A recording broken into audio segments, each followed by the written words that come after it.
Hey Max, how are you today? Good, Mike. How are you? Yeah, good, thanks. Good.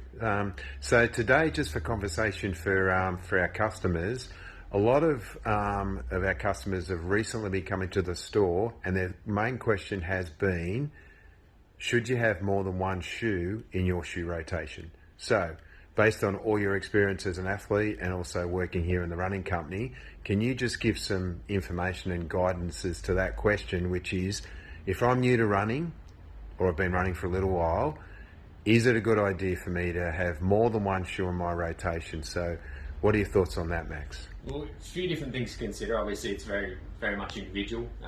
If you walk into a running company store or any running store for that matter, you're going to see a wall with a bunch of different shoes on it. Yes. It's quite often very intimidating for someone to Yes. walk into a store and see which shoe. That's why we go through the process that we do here to help guide you in that. Yes. But every shoe has a purpose. Obviously, Asics, Nike, New Balance, whichever brand you prefer, Yep. they've all got hundreds of different shoe options. So Yep. they don't make shoes as a one-size-fits-all, they make shoes for purpose. So Yes. that's where you've got to consider how much you wear them. Yep. To start with, a shoe uses a very soft midsole compound. Yep. It's there to shock absorb and to protect your body, but because it is soft, every time you take a step, you compress that material. So Yes. if you go out for a walk or a run, like your body gets tired, so does the shoe. So as you walk or run, that material is not going to bounce back the same as what Yes. it did when you first put that shoe on. So Yes. depending on what midsole the shoe that you choose uses, that material could take up to sort of 48 hours to bounce back to its original shape. So Yes. Okay. if you say you went for an hour walk every day or an hour run every day, if you jumping back into that same pair of shoes, like your body might not be recovered, the shoe might not be recovered either. So Right. giving the shoe a little bit of time in between wears to bounce back to its original shape and recover, you're going to feel better in the shoe because it's going to bounce back and regenerate like your body's bounce back and regenerate. Yes. But it's also going to mean the shoe's going to last longer as well because you're not running or walking on tired foam. You're giving it the chance to come back to its original shape. That's a good point. That's one thing to consider. Yes. If you're going to go to the trouble of getting a second pair of shoes, get two different shoes. Yes. This shoe, the Nimbus, is going to function very differently to this shoe, the Glide Ride. Yes. Just an example from Asics. Obviously, Glide Ride is more of a rocker-based sole shoe, much stiffer, lower heel pitch. Nimbus, more flexible, higher heel pitch. So they're loading up different parts of your body. If you're going to go to the trouble of having two shoes to rotate, Yes. like this shoe is going to function differently, that's going to affect the loading through the rest of your body. So, Yes. For example, my easier runs, I like a shoe like this, allows me to switch off, it helps regenerate parts of my body that this one might not be otherwise. So, having two different shoes, essentially the same, designed for the same purpose. Yes.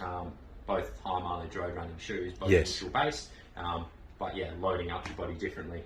Then obviously you've got structured both. We looked at two neutral shoes. Then you've got neutral shoes and supportive shoes. So Yes. GT 4000, always been one of the more supportive shoes on the market. Obviously we've got that dense medial post, Yes. much broader base.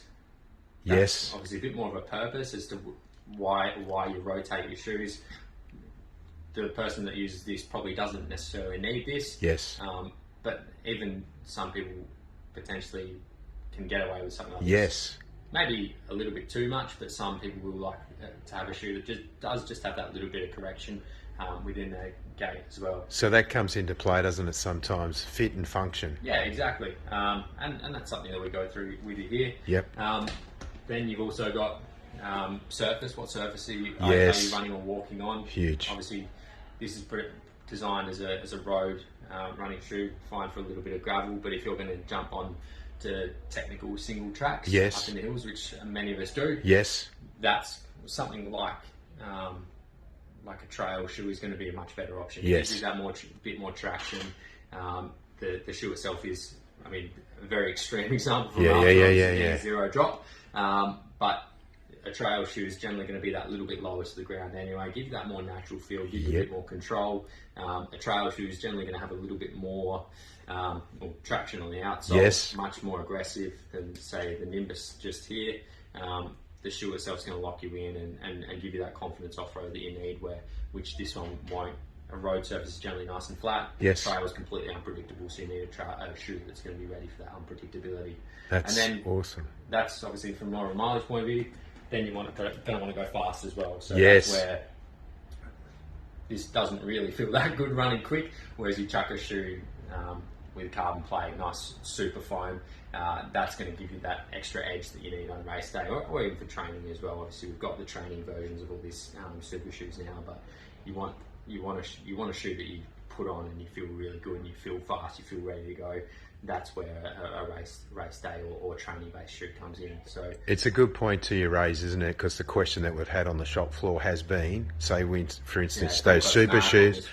Yeah, like, do I only race in that? And the answer is to you, like, that can still be part of a shoe rotation. You don't necessarily have to race. And that's the other thing, like the Glide Ride is on that rocker based sole.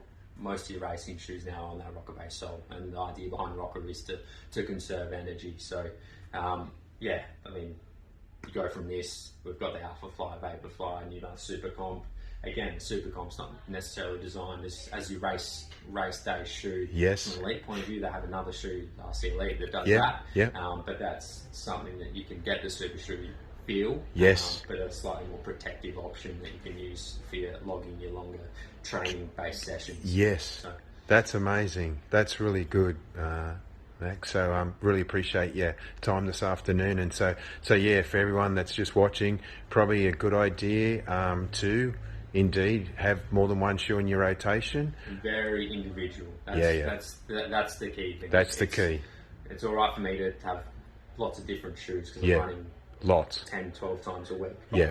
If you're only getting out 3 times a week, then that's something that you probably don't need to consider as much. Yes. But if you put on a pair of shoes, even just to go down to the shops, yes, they're still wearing a shoe, so you're not going to get the performance out of the shoe that you necessarily would otherwise. So. That's great information. So thanks so much. Good to see you, and yeah, we'll all see you soon. Thanks for your time. Happy running. Yeah, you too, brother. See ya.